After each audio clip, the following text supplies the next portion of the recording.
Hello दोस्तों, नमस्कार। आज हम यूपी डीएलएड द्वितीय सेमेस्टर सब्जेक्ट प्रारंभिक शिक्षा के नवीन प्रयास के पीवाईक्यू देखेंगे। क्वेश्चन नंबर 34 से शुरू करते हैं। कस्तूरबा गांधी विद्यालय योजना का संबंध है। कस्तूरबा गांधी विद्यालय योजना का संबंध है माध्यमिक बालिका शिक्षा से। प्रोफेसर यशपाल समिति का गठन भारत सरकार द्वारा किया गया, तो यह मार्च 1992 में किया गया। बहुत से व्यक्तियों की अपेक्षा थोड़े से व्यक्तियों को बहुत सा ज्ञान देना अच्छा है, यह कथन है लॉर्ड मैकाले का। जिला शिक्षा एवं प्रशिक्षण संस्थान की स्थापना की गई थी आंसर 1986 की शिक्षा नीति द्वारा। उत्तर प्रदेश में मध्याह्न भोजन योजना प्रारंभ हुई थी। उत्तर प्रदेश में मध्याह्न भोजन योजना 15 अगस्त 1995 से लागू हुई थी। राष्ट्रीय अध्यापक शिक्षा परिषद का मुख्यालय कहाँ है? राष्ट्रीय अध्यापक शिक्षा परिषद का मुख्यालय नई दिल्ली में है। भारतीय संविधान के किस अनुच्छेद द्वारा प्रारंभिक शिक्षा को मौलिक अधिकार घोषित किया गया है? तो अनुच्छेद 21 के द्वारा। राष्ट्रीय पाठ्यचर्या की रूपरेखा 2005 के अनुसार ज्ञान को स्कूल के बाहरी जीवन से जोड़ना है, पढ़ाई के रटन पद्धति से भी मुक्त करना है, पाठ्यचर्या और पाठ्य पुस्तक को केंद्रित न होने देना है। उपयुक्त सभी इसका आंसर हो जाएगा। सर्व शिक्षा अभियान को वित्तीय सहयोग देता है, इसका आंसर हो जाएगा ऑप्शन बी केंद्र और राज्य सरकार। देश में संविधान लागू किया गया। देश में संविधान लागू किया गया 26 जनवरी 1950 को।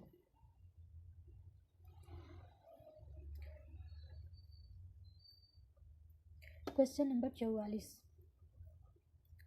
शिक्षा को मौलिक अधिकार के रूप में स्वीकार किया गया। शिक्षा को मौलिक अधिकार के रूप में स्वीकार किया गया 1 अप्रैल 2009 को।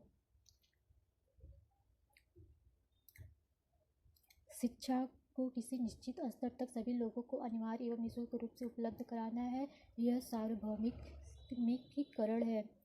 बेसिक शिक्षा नियम 1972 का उद्देश्य क्या है? इसका आंसर हो जाएगा विकल्प 10 शैक्षिक कार्यक्रमों को प्रभावी क्रियान्वयन देना।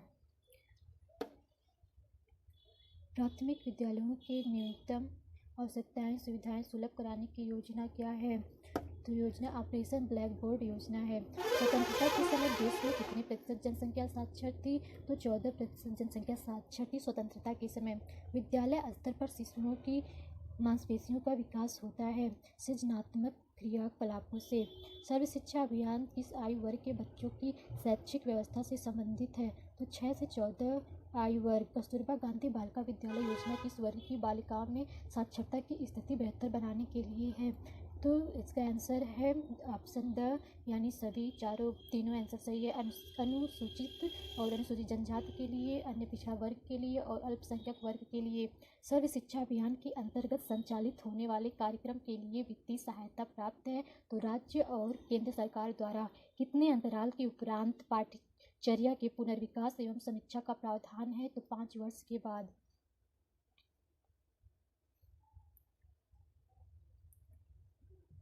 दोस्तों क्वेश्चन नंबर 54 से देखते हैं। महात्मा गांधी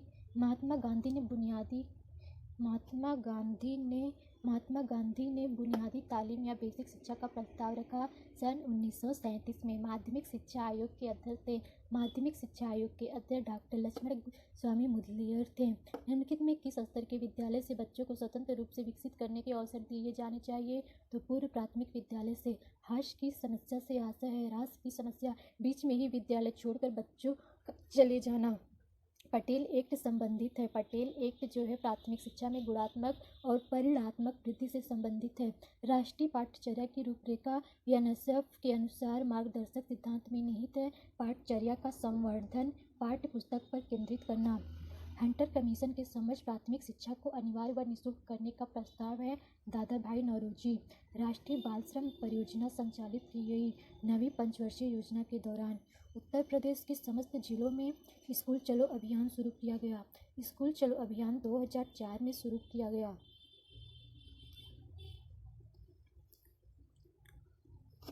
राष्ट्रीय साक्षरता मिशन की स्थापना के बाद सर्वप्रथम संपूर्ण साक्षरता अभियान की घोषणा की गई थी केरल राज्य में। पूर्व प्राथमिक शिक्षा संबंधित है। पूर्व प्राथमिक शिक्षा जो है 3 वर्ष से लेकर 6 वर्ष तक के बच्चों के लिए है। यशपाल समिति का गठन किया गया। यशपाल समिति का गठन वर्ष 1992 में किया गया।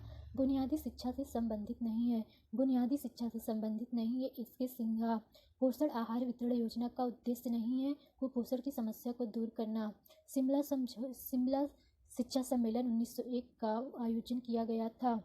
तो लॉर्ड कर्जन के द्वारा राष्ट्रीय साक्षरता मिशन की स्थापना हुई थी। राष्ट्रीय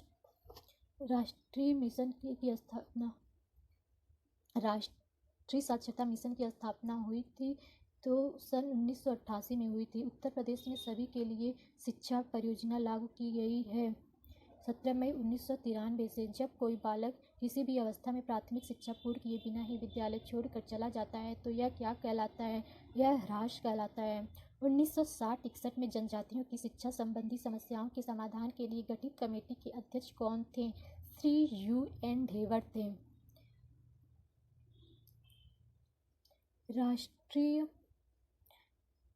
राष्ट्रीय महिला शिक्षा समिति 1958 की अध्यक्ष थीं दुर्गाबाई देशमुख थीं। ब्रेल लिपि द्वारा शिक्षा प्रदान की जाती है अंधों को। उत्तर प्रदेश में जिला प्राथमिक शिक्षा का कार्यक्रम प्रारंभ किया गया है सन 1997 से 98 में। शिक्षा में अपव्यय तथा अवरोधन पर अपना सुझाव दिया था हरटांग समिति ने। राष्ट्रीय शैक्षिक अनुसंधान एवं प्रशिक्षण परिषद का मुख्यालय नई दिल्ली में है। बेसिक शिक्षा अधिनियम पारित हुआ है सन 1972 में। शिक्षा हेतु राष्ट्रीय पुरस्कार का प्रारंभ किया गया था 1998 में। बच्चों के लिए निःशुल्क एवं अनिवार्य शिक्षा का प्रावधान संविधान की जिस धारा में किया गया है धारा 45 में। निम्नलिखित में से कौन सी योजना का शुभारंभ 15 अगस्त 1995 में हुआ था? पोषण आहार वितरण योजना। भारतीय शिक्षा का महाधिकार पत्र कहा जाता है। उड के घोषणा पत्र को कोठारी आयोग ने बालिका शिक्षा संबंधी सुझाव दिया था। तो उपयुक्त सभी में यानी लोकमत निर्माण का भी और अंशकालिक रोजगार की व्यवस्था में भी और मुफ्त पाठ्य पुस्तक की व्यवस्था में भी।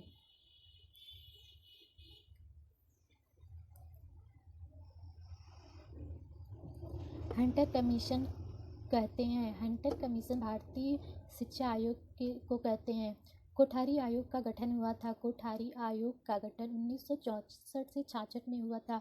राष्ट्रीय शिक्षा नीति 1986 की घोषणा के पश्चात आचार्य राममूर्ति समिति ने अपना प्रतिवेदन प्रस्तुत किया था 16 दिसंबर 1990 में। प्रोफेसर यशपाल समिति से पूर्व किस समिति ने छात्रों पर पढ़ाई का बोझ के लिए चिंता व्यक्त की थी? तो तीनों समिति ने। पटेल समिति ने भी, NCERT कार्यदल ने भी, आचार्य राममूर्ति समिति में। उपयुक्त तीनों ने। NCERT 2005 के अंतर्गत पुनर्निश्चित गुणवत्ता विजन के संदर्भ में निम्न दृष्टिकोण चिन्हित करें।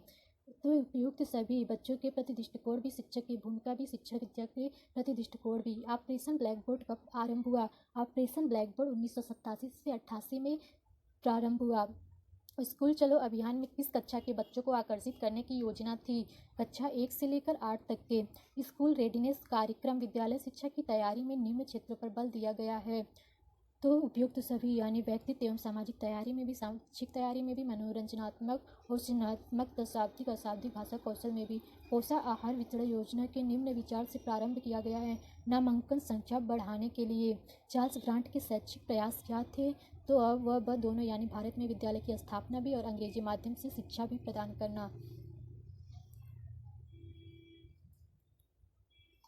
निःशुल्क और अनिवार्य बाल शिक्षा अधिकार अधिनियम के अंतर्गत चौथे अध्याय में शिक्षकों के दायित्व दिए गए हैं। तो आंसर उपयुक्त सभी यानी शिक्षकों के दायित्व नियमित समय से स्कूल में उपस्थित होना, पाठ्यक्रम के अनुसार पढ़ाना और उसे समय में पूरा करना, प्रत्येक बच्चे की सीखने की योग्यता का आकलन भी करना। राष्ट्रीय बाल श्रम परियोजना संचालित की गई है। यह नवी पंचवर्षीय योजना में संचालित की गई है। ह्रास एवं अवरोध को रोकने के लिए तथा प्राप्त लक्ष्य को प्राप्त करने के लिए प्रोत्साहन के अधीन कौन सी सुविधाएं प्रदान की गई हैं? तो उपयुक्त सभी सुविधाएं प्रदान की गई हैं। छात्रवृत्ति भी, विद्यालय मध्याह्न भोजन भी और निःशुल्क पाठ्य पुस्तक ड्रेस भी। न्यूपा का मुख्यालय कहाँ है? न्यूपा का मुख्यालय नई दिल्ली में है। सभी के लिए शिक्षा किसका लक्ष्य है? राष्ट्रीय शिक्षा नीति 1986 का। नैतिक कर्तव्य के अंतर्गत कहा गया है कि हर अभिभावक व संरक्षक 6 से 14 वर्ष की आयु के अपने बच्चों को शिक्षा के लिए अवसर उपलब्ध कराएगा। यह किस अनुच्छेद से संबंधित है? यह अनुच्छेद 51 क से संबंधित है। बाल अधिकार संरक्षण अधिनियम किस वर्ष गठित हुआ था? वर्ष 2005 में। निम्न में कौन सा अनुच्छेद अल्पसंख्यक के वर्गों के हितों के संरक्षण से संबंधित है? तो अनुच्छेद 29(1) 6 से 14 वर्ष तक के बच्चों की निःशुल्क व अनिवार्य शिक्षा को मौलिक अधिकार किस संविधान संशोधन द्वारा बनाया गया है? तो 86वां संविधान संशोधन द्वारा। केंद्रीय सलाहकार बोर्ड किसके नाम से जाना जाता है? केंद्रीय सलाह बोर्ड आर्टांग समिति के नाम से जाना जाता है।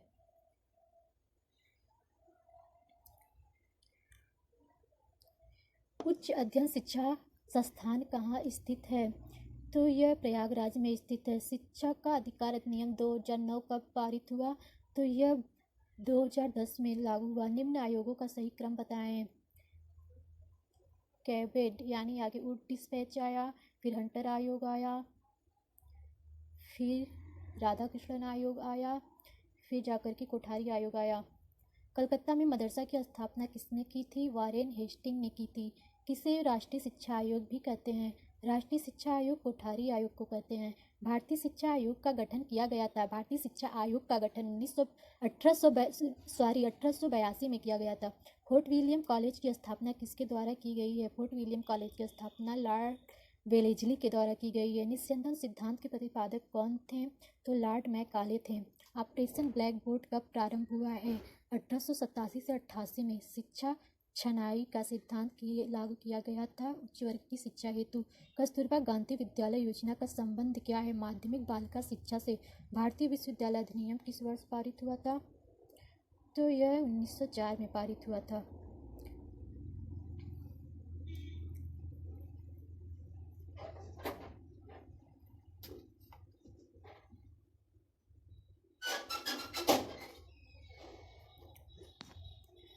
धन्यवाद।